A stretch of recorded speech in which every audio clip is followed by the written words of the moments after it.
Hey, this is TW Jackson. You can call me T-Dub. I did this video for you. It's called The First Step to Stopping Your Breakup. And I did this because I really want to help and give you some direction, because I know this is such an emotionally trying time. It's easy to make mistakes, because I've been there before, and I've helped folks that have been here. And you wake up in the morning. You just don't want to wake up. You just don't even want to roll out of bed. And everything on the radio, every song reminds you of your ex. You go to work and you drive by all the places you used to eat and used to go to, and it's so tough to not do the wrong things because we're so emotional. So this is the purpose of the video, and I sure hope it helps you out. Oh, please keep in mind that technologically wise, I'm just a normal, everyday, average kind of guy. So please forgive me if I make a whole bunch of boo-boos and mistakes here.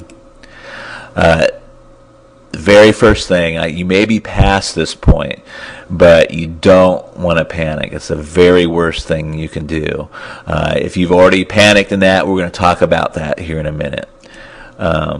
When you completely flip out and have an emotional breakdown, it only confirms their decision to break up with you. And of course, it pushes them farther away. If you're being clingy, if you're just demanding they spend more time with you, you're demanding they talk with you about this, it just pushes them farther away. Now, here's some signs of panic. If you've done this or had this done to you, you'll immediately recognize it. I call it text message terrorism.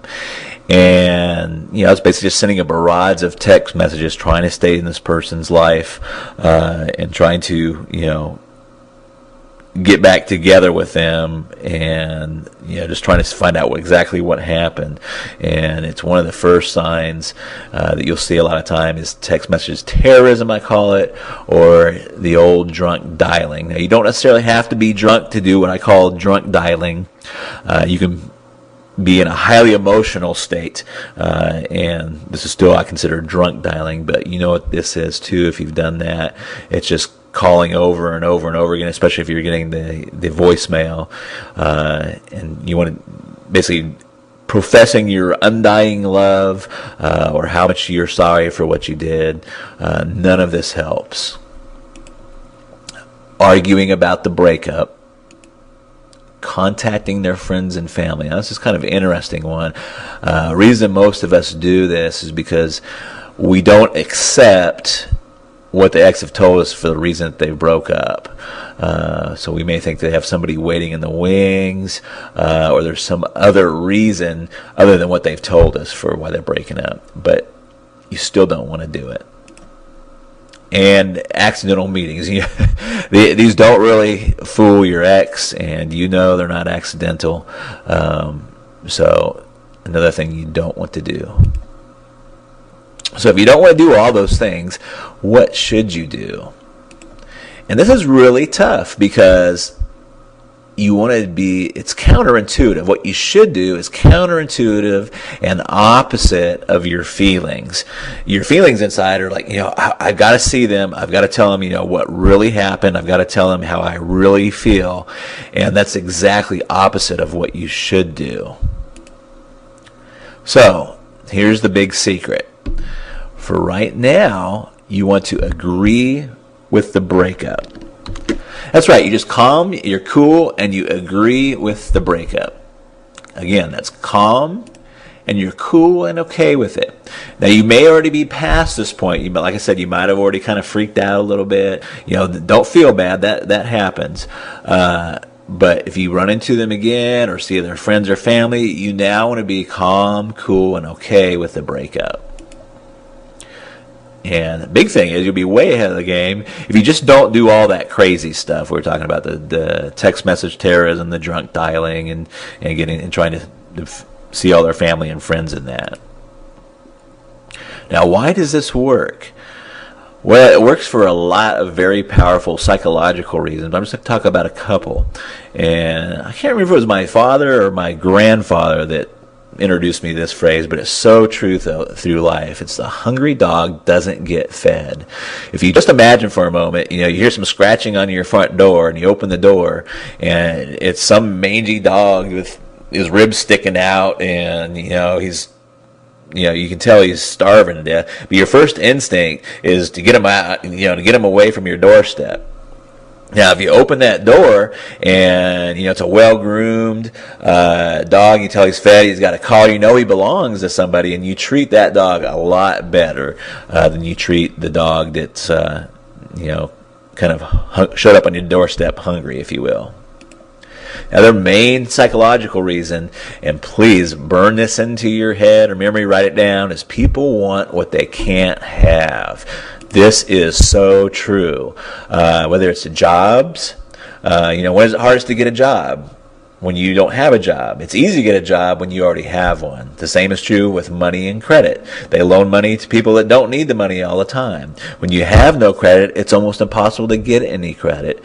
And the same things hold true with love and attention. So, if you've blown it, it's okay. Is there still a chance? You betcha. And here's what you want to do.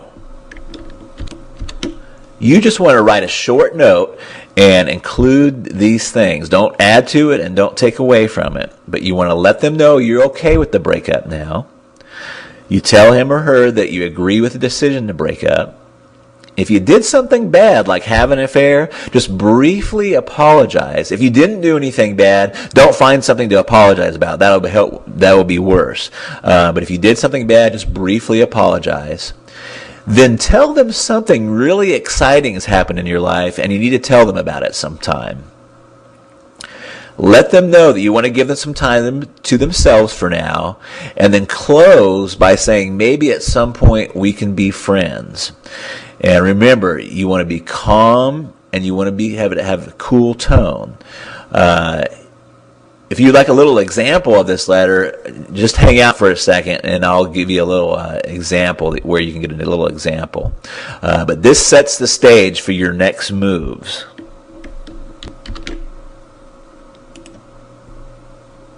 Now, if you'd like to learn more, I really debated over this because for a couple of reasons.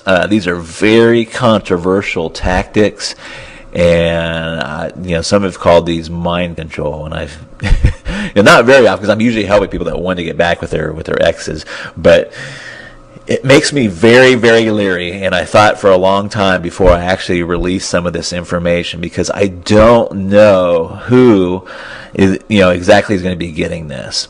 I'm assuming that you're an average, well-meaning individual and that you're trying to get back with your ex with good intentions. So I just want to say that this is not for stalkers.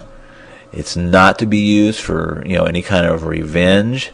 Don't try to get back together with them and just to break up with them or break their hearts. And I'm just going to throw a blanket out there. It's not for cuckoos, crazies, or weirdos.